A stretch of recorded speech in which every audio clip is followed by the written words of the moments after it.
দর্শক আসসালামু আলাইকুম। আমি doctor Abu Bakr Siddique, physiotherapist.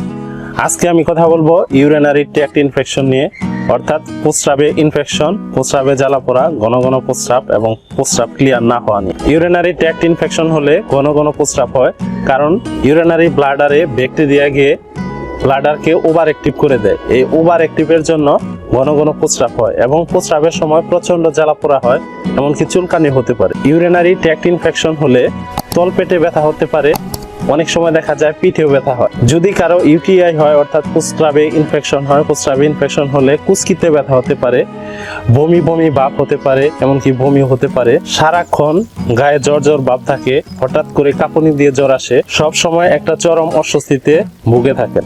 প্রস্রাবে infection হলে অনেকে অনেক ধরনের অ্যান্টিবায়োটিক খেয়ে থাকে, কিন্তু দেখা যায় যে অ্যান্টিবায়োটিক খাওয়ার পরেও আবার ইনফেকশন হচ্ছে বা ইনফেকশন পুরোপুরি যাচ্ছে না। অ্যান্টিবায়োটিক খাওয়ার পাশাপাশি অথবা অ্যান্টিবায়োটিক ছাড়াও আপনারা বিনা ওষুধে প্রস্রাবের ইনফেকশন, প্রস্রাবে জ্বালা পোড়া, ঘন ঘন প্রস্রাব ধরে রাখতে না পারা, এই যে সমস্যা, এই সমস্যা দূর করতে পারবেন ইনশাল্লাহ। প্রথমে 1 নম্বরে পর্যাপ্ত পরিমাণে পানি খেতে হবে।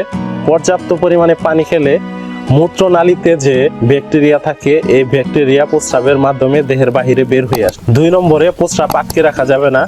প্রস্রাব দীর্ঘক্ষণ আটকে রাখলে মূত্রথলিতে প্রতি 20 মিনিটে ব্যাকটেরিয়া দ্বিগুণ হয়ে যায়। এই ব্যাকটেরিয়া দ্বিগুণ হলে প্রস্রাবে জ্বালা পোড়া, এমনকি প্রস্রাবে ব্যথা হতে পারে। প্রস্রাবে ইনফেকশন, এই ইনফেকশন অনেক সময় কিডনিতে গিয়ে পৌঁছায়। 3 নম্বরে ভিটামিন সি যুক্ত খাবার খেতে হবে, অর্থাৎ অ্যাসিডিক অ্যাসিড যুক্ত খাবার খেতে হবে। এই অ্যাসিডিক অ্যাসিড যুক্ত খাবার খেলে মূত্রথলিতে যে ব্যাকটেরিয়া থাকে, এই ব্যাকটেরিয়াকে ডিস্ট্রয় করে দিবে, ধ্বংস করে দিবে। যেমন লেবু, কমলা লেবু, আপেল, পেয়ারা, এগুলোর মধ্যে প্রচুর পরিমাণে অ্যাসিডিক অ্যাসিড থাকে।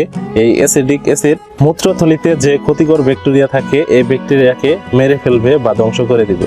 4 নম্বরে প্রোবায়োটিক খাবার খেতে হবে। প্রোবায়োটিক হচ্ছে এক ধরনের উপকারী ব্যাকটেরিয়া। আমাদের দেহের ভিতরে যেমন ক্ষতিকর ব্যাকটেরিয়া রয়েছে, তার বিপরীতে অনেকগুলো উপকারী ব্যাকটেরিয়া রয়েছে। এই উপকারী ব্যাকটেরিয়া আমরা প্রোবায়োটিক, অর্থাৎ প্রোবায়োটিক খাবারের মাধ্যমে পেতে পারি।